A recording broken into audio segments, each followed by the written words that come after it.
Hello everyone, this is Mania and I am PhD student at Northeastern University. Today I'm presenting our caching system called Community Cache. A community cache is a cache that is actually shared by a community of different analytic clusters. This work is inspired by the problems that two of authors face in their large-scale daily deployments at TwoSigma and the State Street, with additional collaborations from Red Hat and NetApp. Here, you see the deployments of analytic frameworks at companies such as TwoSigma, State Street, and some of Red Hat customers. In such deployments, different entities keep strongly isolated clusters. The reasons for such a strong isolation is that most of the time different quantitative analysts have different preferences on the analytic platforms, or there are business revenue regulatory that prevents them to pass data between these clusters. On the other hand, in these companies, the input data is stored in shared repositories called data lake. When a new dataset appears, for example, the new day's market data, it is shared across multiple entities. Accordingly, different entities rapidly run analytic jobs on their compute clusters and access the newly arrived data. This results in lots of analysts doing related works using shared datasets and huge demand on the storage cluster. The huge demand on the storage cluster, paired with network oversubscription, bandwidth bottleneck, and some assumptions of the analytic platform such as data locality, leads to large latencies in these analytic jobs. To address this problem, these organizations usually use caches, and the typical idea is to cache the data where it is accessed. For example, each entity deploys one of the cluster caching solutions, such as Alexio. However, there is an issue. Alexio and all other existing caching solutions are per cluster. This means caching shared objects in such caches result in duplicate caching, inexpensive high-performance storage, and delay for each cluster as they load the data. Throughout this presentation, you see that we tackle this problem by building a cache that is extensive to data lake and is shared between different analytic frameworks and compute clusters. We call our caching mechanism a community cache, as it is caching for multiple clusters which potentially run different analytic platforms. The community cache is based on the idea that the near past of community of cluster data accesses may be a good predictor of the near future data access pattern of new jobs from a cluster. By being part of the infrastructure rather than a single cluster, a community cache allows different clusters to perform concurrently and share a single instance of cache. This way, in a community of analytic clusters, the input data is not replicated among framework or caches and is replicated only once within the cache. Finally, the community cache allows the compute clusters to be elastic and grow and shrink without being worried about the resources that should be dedicated to the cache. Since we built the community cache as a shared resource among different clusters and analytic framework, it is important to have an intelligent replacement policy. If the cache is part of the compute cluster, the cache can exploit logic to know what the scheduler is going to schedule. Such a scheduling information is available to the analytic and compute cluster in terms of directed acyclic graph. These graphs consist of the exact information of objects, their ranges within the objects, and the functions that executes on them. I refer you to our previous publications at Hot Storage 2019 for more information on such cluster caching models. While this information could provide exact I/O access pattern, they are available within the cluster or analytic frameworks. However, in community cache, the caching and prefetching decisions can't be made per cluster.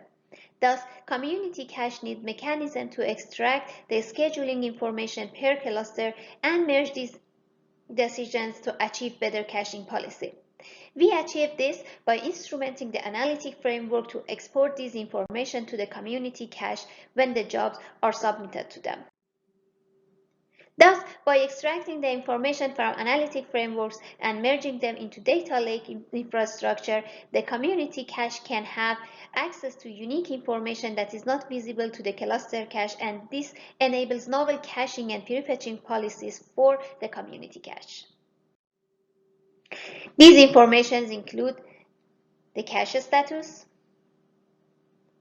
the data flow DAG with the scheduling information and exact I/O access pattern of currently running jobs, the history of previously executed jobs, and finally, the visibility to the competing demands to the backend or how much backend bandwidth is available. Using all of this information, the community cache can determine the policies for which data should be cached, privileged, or evicted, which leads to improved analytic jobs performance. Moreover, they allow the community cache to schedule not just the cache capacity, but also the network bandwidths. As we see so far, a community cache is a cache that has complete information of near I/O access pattern. With an example, I'm going to briefly explain how the community cache exploits this information to make more intelligent decisions. We call this algorithm CMR, which stands for caching for minimizing runtime. On the left, you see query number 8 from TPC-H benchmark written in the PIC. It has some loads, filter, and join. The PIC query optimizer compiles it into directed acyclic graph as it is shown on the right. First, community cache extracts the data flow DAG from the compute cluster. The DAG is annotated with scheduling information, exact I/O access pattern of the currently running jobs. Then, community cache uses runtime predictor and bandwidth profiler to predict how long each stage takes to execute and predict the bottlenecks and cache and prefetches for them. Using this information, CMR marks jobs in the critical path, as shown with red circles in the middle graph, and prefetches their input or pin them in the cache. This results in runtime reduction for S3, S5, and S6 and leads to 2 units overall DAG runtime reduction from 11 on the left graph to the 9 on the right graph. This is all good so far. However, the red circles in the middle shows that although we reduce the runtime of the critical path the most, we are still bounded by S2 and S4. If we can cache for S2 and S4, we are able to reduce the runtime further. Thus, CMR should enable mechanism to repeatedly reduces the bottlenecks and critical paths to make the most possible reduction in runtime. By doing this, CMR caches repeatedly for the longest passes in the DAG until no further reduction is possible. This results in the schedule we see on the right, that the further reduction for S2 results in 2 more units overall DAG runtime reduction compared to the critical path. Finally, when CMR receives multiple concurrent DAG, it prioritizes prefetching and caching for DAGs with maximum data sharing among them to minimize the backend storage load and maximize the runtime reduction. We built a community cache, and here is the architecture. We implement it by extending DTRN, our previously implemented implementation of distributed cache. The community cache has a client-server architecture that receives DAGs and does runtime estimation and schedule I/O to the cache workers and manages those caches. We extend Pig and Spark to inform the community cache about the submission of the DAGs and the beginning of each stage. It supports multiple algorithms, and we can implement any algorithm to control the caches. Here you see the evaluation of CMR policies on Pig for different TPC-H benchmark queries.